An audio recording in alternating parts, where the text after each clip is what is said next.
Shalom again, everybody. Ariel Tzadok here from the KosherTorah School, found online at www.KosherTorah.com.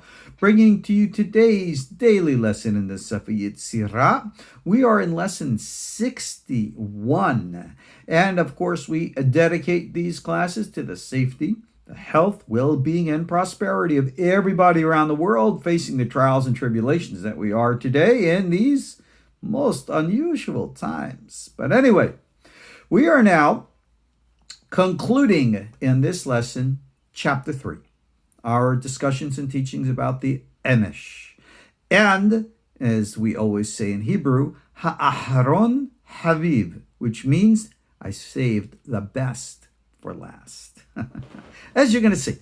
Because ultimately, again, I am going to digress from Rab Chaim's commentary here to dabble into some of that prophetic area, because you can't address Sefer Yetzirah, which deals with the structure of our reality, unless you learn what our reality is. That's what all the letter combinations is. But you don't learn what to do with it unless you learn to experience it.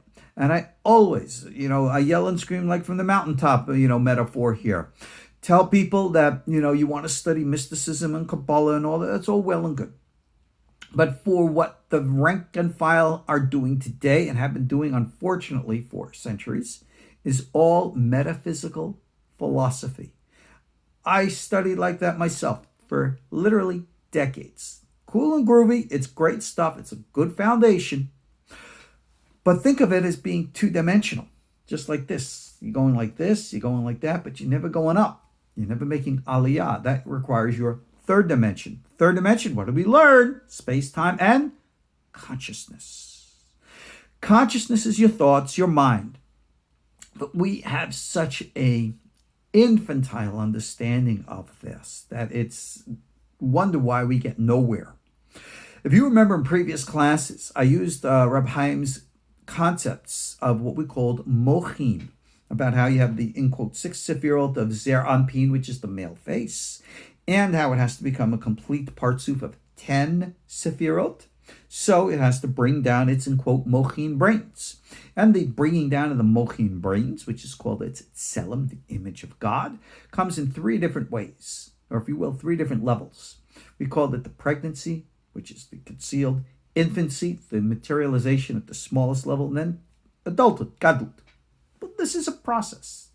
This is not just metaphysical philosophy. This is not just psychology. This is experiencing the greater world for real. That is what we say here about the letter Shin being in the head in the nefesh. Now, let's talk more about Shin. We've already learned that our Emesh, those are our lines which are connecting everything. Okay? They are the balance and the anchors that align the entire column of the tree of life. As we get into our 7 letters, then we're going to go up and down in the diagonals and connect like this. But we got to balance right, left, and center, the hadar. Right, left, and center is all male, female balance. That's what it's always all about. We've already discussed breath, the invisible aspect. We've already discussed the mem, which is, if you will, the power from above. Remember, like the intuitive, which comes below. Shin, that's the mind. Well, it's up there, isn't it? Yeah. But you got to understand Shin is really the power from below, which goes up. Shin, using Reb Chaim Vital language, is what we would call Ma'im Nokbim, feminine waters, the power from below to desire to ascend above. We would also call this or Hoser, or returning or ascending light. This is very, very important. We're not talking conceptual here. We're talking reality. Why? I got to explain to you the realities and practice of, I guess we call it meditation. Meditation gets expanding the mind. I want you to know we live in a greater universe, very fully inhabited. Those guys from the other dimensions, inner earth and all that. Yeah, they come and pop in here all the time. And they take weirdo forms, making you think they're grades from the reticuli, or they're the blondes from the Pleiades. This is all mind manipulation BS. And we don't need any of that stuff. Yeah, so when the ultimate disclosure comes, which God only knows if it ever will, right? Think about it. It's one thing to disclose, hey guys, we're not alone in the universe, somewhere out there, a million light years away. Yeah, somebody else is out there. You say, oh, cool, groovy. What is that going to make a difference to me? But if I say to you, hey, we're not alone in the universe, we're not the only indigenous species on our planet, and they are here with us now, that's going to spook everybody out and freak you out and break down civilization society. Well, we've always known about them. We call them by all kinds of different names and ways and things. And no, not going to get into them right now.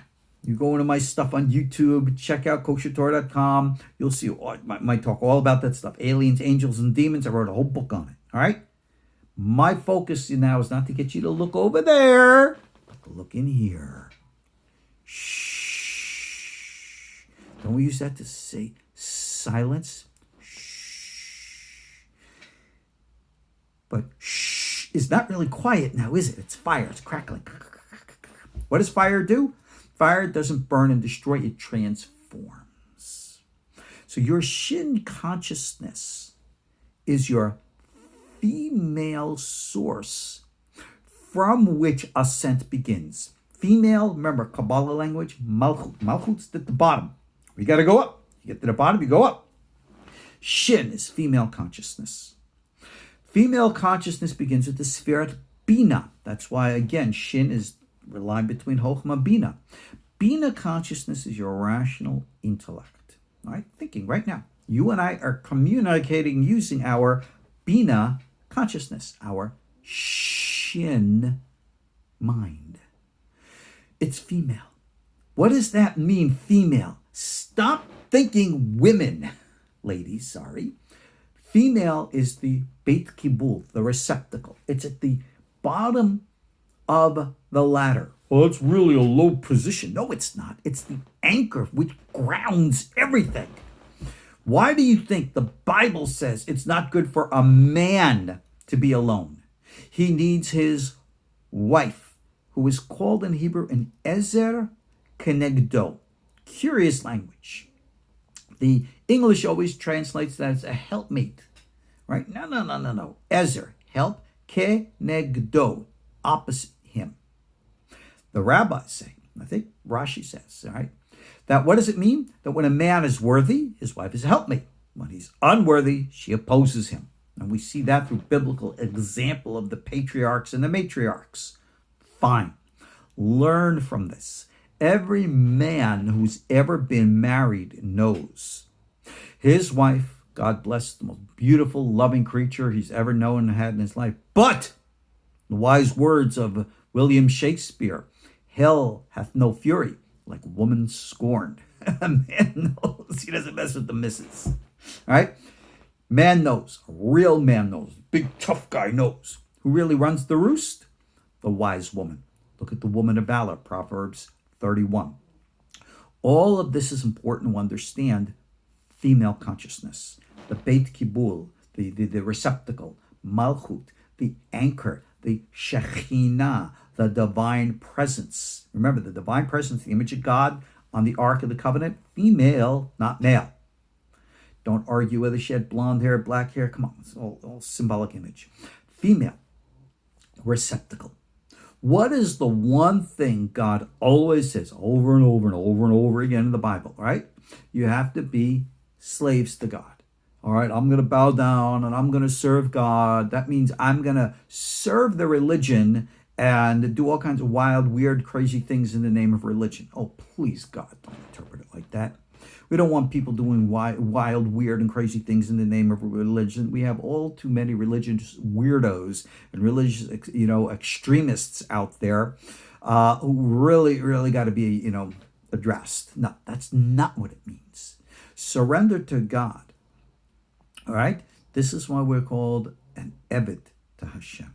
The word Eved means to be a state of mental surrender. Because if you want to go up, you got to be in the position to receive from above so that you can rise up.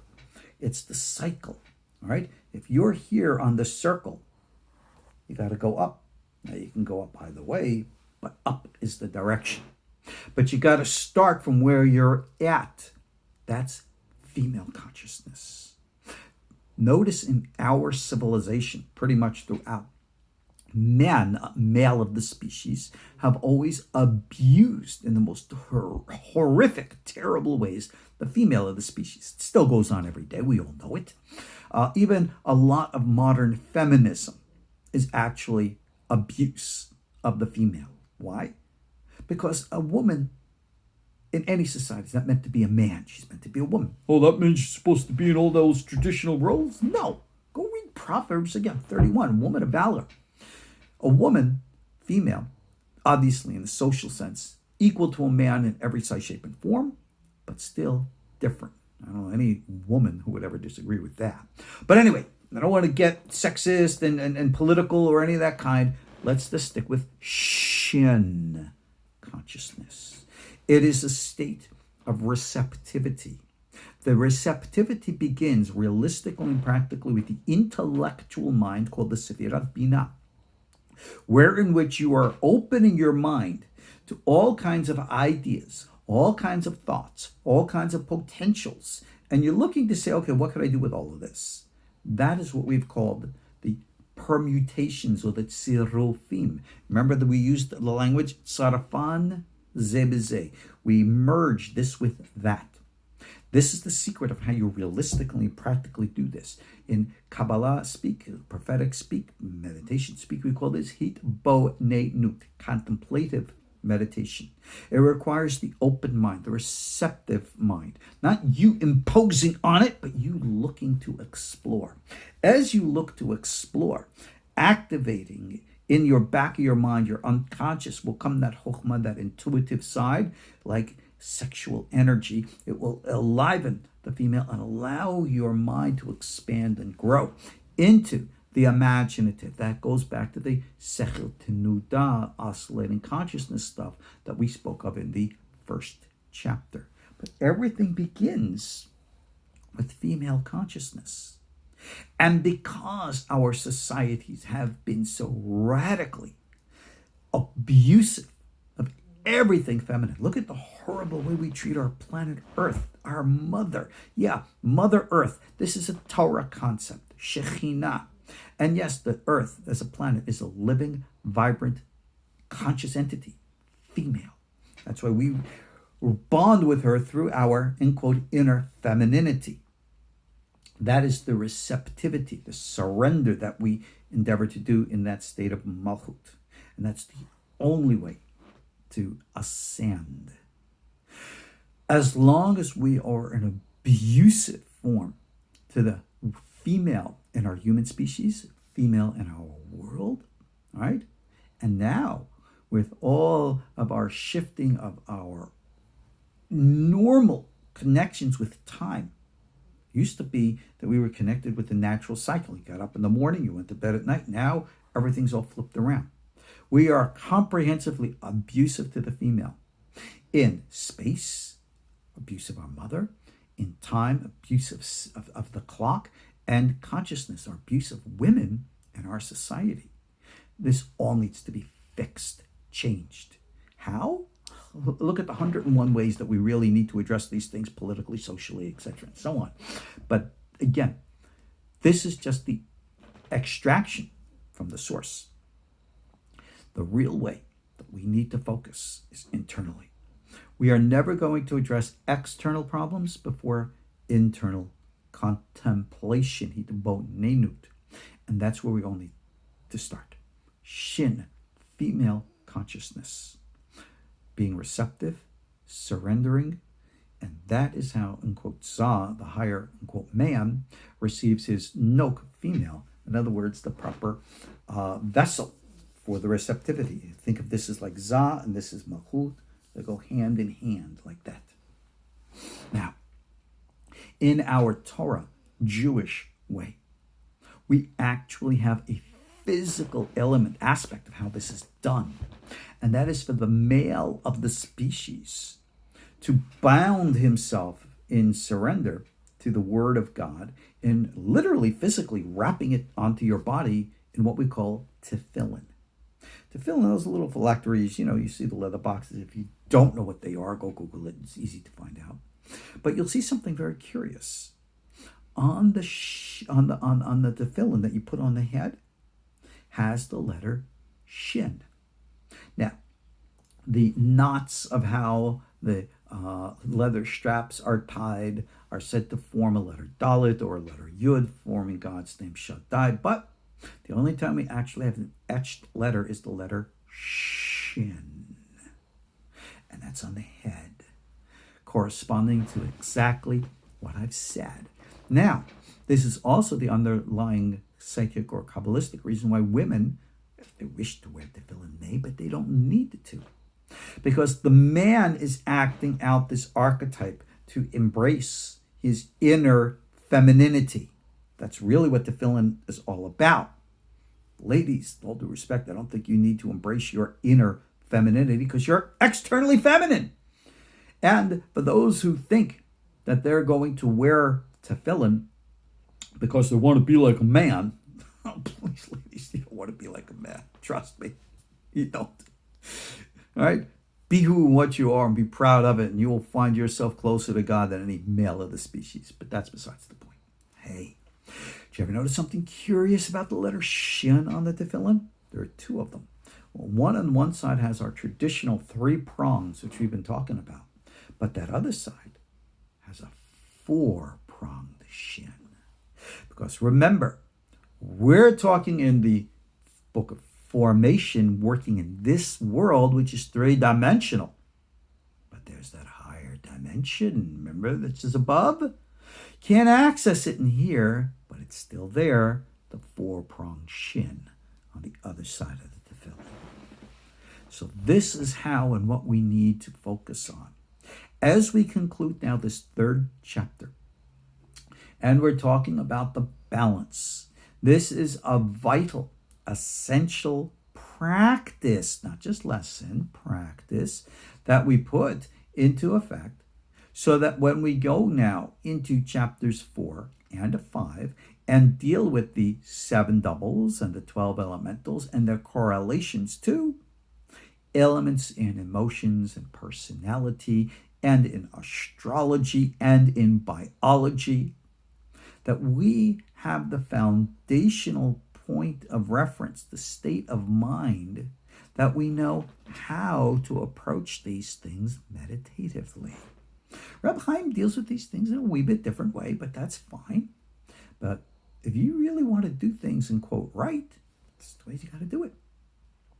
And when we finally get into the 6th chapter, which concludes things and introduces you to like the weird stuff like the Teli, right? Those are the guardian angels, if you will, the higher ascended masters, who are curiously also biblically the Seraphim. Your reptilians, good guys and bad guys. How do I know the difference? Shin consciousness is Binah. Binah is discretion. Binah is the place where we divide between the sacred and the profane, between light and darkness. Binah is that place in which intellect brings discretion. So you will never be able to transcend beyond good and evil until you ascend and embrace the female receptivity, Shin consciousness. Use that as the point of discretion in your contemplations. And this alone will enable us to recognize good from evil, light from darkness, the sacred from the profane. It requires a surrender, like Malkhut. Malkhut is the lower hay. Binah is the upper hay. So you got to recognize how one reflects in the other. And again, you can take the courses that I have listed in the things below. Take a look at some of my ebooks, which describe the Sefirot. I have my Welcome to Kosher Torah ebook, which deals with a lot of stuff for free. I'll put a link in it here. Check this stuff out, guys. Make it real. Make it happen.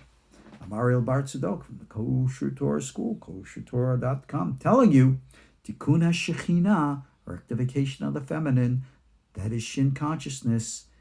No one's going up until they start from the right place. Talk to you all soon. Shalom.